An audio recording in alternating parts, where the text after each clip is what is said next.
Welcome back to the Gunners Guild. Today I'm going to quickly go over how to play effectively with the heavy bowgun. Here's the table of contents, but let's get right into it. For controls, just look at it. That's all there is. There's nothing special about bowgun controls. Like a normal gun, you point, shoot, and reload. The roll is slow as molasses, but that's it. There's nothing fancy going on here. Ammo. Here's the tier list. Please consider it. Make sure your primary ammo is at most recoil plus 2 and normal reload speeds. Cluster and Wyvern get a slide for this one though. Make sure you only carry the ammo you're actually going to use and bring combines for them. Set up your radial menus so it's click R3 to craft and put crafting ammo in there. On the ammo tier list, spread and clusters are top tier. Below that, sleep, para, Wyvern, and spread 2 are all really solid. The niche stuff with sticky and slicing can be usable, but don't build around it. And then you got the meme stuff like poison, normal, pierce, and elemental. Again, you can use it, but it's not beating the other stuff for sure. Special ammo is decent in scenarios where you build for it and you're not running time attacks, but that's about it. Don't let it decide your weapon. For guns, PC players unfortunately you only have 3 actual options and one kind of meme option. For Zora, you use clusters. When Devil Joe comes out, you can use the Devil Joe heavy bowgun here.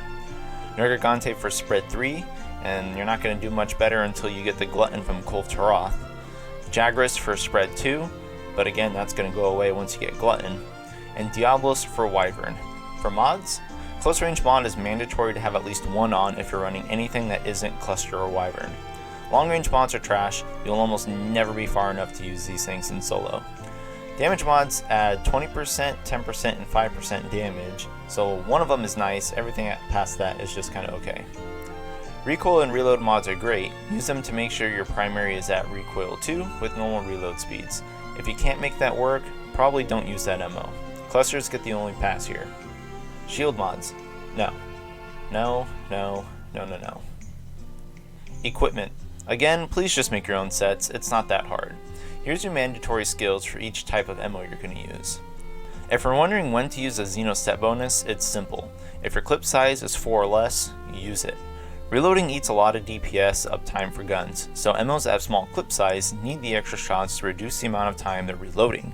It's the most important skill for clusters and wyverns for sure, but outside of that your basic damage boosting skills are all around. Remember that artillery does affect wyvern shots and stickies, but not clusters. Tools and items. If you're using spread, go with impact mantle and affinity booster. If you're using affinity booster, you can drop some of the crit for some more attack if you'd like. With clusters, go rocksteady and health booster, and you can just sit there and laugh maniacally. Wyvern, go rocksteady and evasion mantle. You're going to be moving a little bit more here than with clusters, so health booster is okay, but not mandatory. Affinity does nothing, and impact mantle does nothing. Eat for attack up large, but the only other usable skills is Bombardier for Wyvern, or Temper for spread if it's available. Make sure you bring your mega demon drugs, might seeds, and demon powders, but that's all. Well, now you're a meta heavy bowgun player. Go credit the fact that light bowgun does spread better until you can get a glutton.